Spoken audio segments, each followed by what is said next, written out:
ఒక నిజం కథ అనుకుంటే అనుకోండి. నా పేరు సాగర్. పొలం పని చేసుకుంటూ రోజు ఉదయాన్నే లేచి బావి దగ్గరికి పోయి మండి తిరిగి సాయంత్రం వస్తాను. మధ్యాహ్న పెద్ద యుద్ధమే జరుగుతాయి నా జీవితానికి పంటలకు. అయితే నేను పొద్దున్నే లేస్తా అని చెప్పా కదా, ఆ లేవడమే మా లేక్ దూడ్. నేను ఉన్నారా, నాకు పాలు పట్టించావా అంటుంది.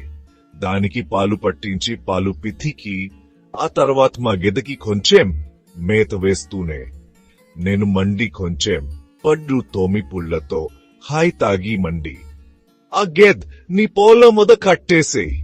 ఇంకా పత్తి పని మొదలు పెడితే కూలి వాళ్ళు దొరక్క చేను వర్షం వచ్చి ఆ పత్తి తరిచి వచ్చే కొమే ఇద్దరు వాళ్ళ పనికి వాడుకొని ఆ తరువాత పత్తి వేసుకొచ్చి బర్రెను కట్టేసి. ఇందులో మా ఫ్రెండ్ నీకేంది, ఇది వచ్చిన వ్యవసాయం చేసుకోవచ్చు అంటారు. కాని దానిలో మేము పడేది తామాకు వచ్చేది తామని వాళ్లకు తెలియదు కదా. మట్టిని నమ్ముకున్న ప్రాణాలు కదా, ఆ మట్టిలో కలిసేదాకా వదిలిపెట్ట బుద్ధి కాదు.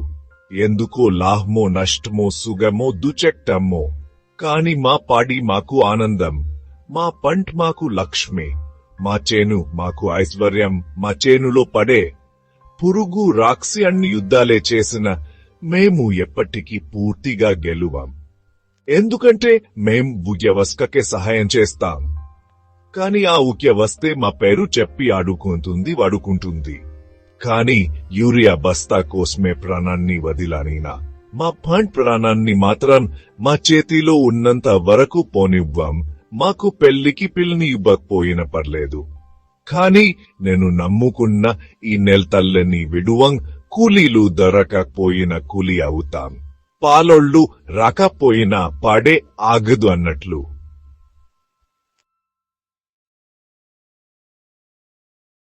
చిన్న రైతుతోనే అందరూ ఆడుకుంటారు, ప్రకృతితో సహా. కాని మా లేగాడిదే తన్నిన మా అమ్మ తిట్టిన జనం గులిగినన్ ప్రకృతి విలే తాండవం చేసిన యామరాజు పిలిచే వరకు పండిస్తా. ఇంకో నిజ జీవితంతో ముందుకు వస్తా. నన్ను మీరు ఆయన కొంచెం నా ఛానల్ ని సబ్స్క్రైబ్ చేసుకొని కామెంట్ లో మీరు జీవితంలో జరిగిన ఆటుపోట్లు ఉంటే నాకు పెట్టండి. నేను ఇంకో వీడియోలో దాని గురిపై చెప్తా. నమస్తే. జై జవాన్ జై కిసాన్.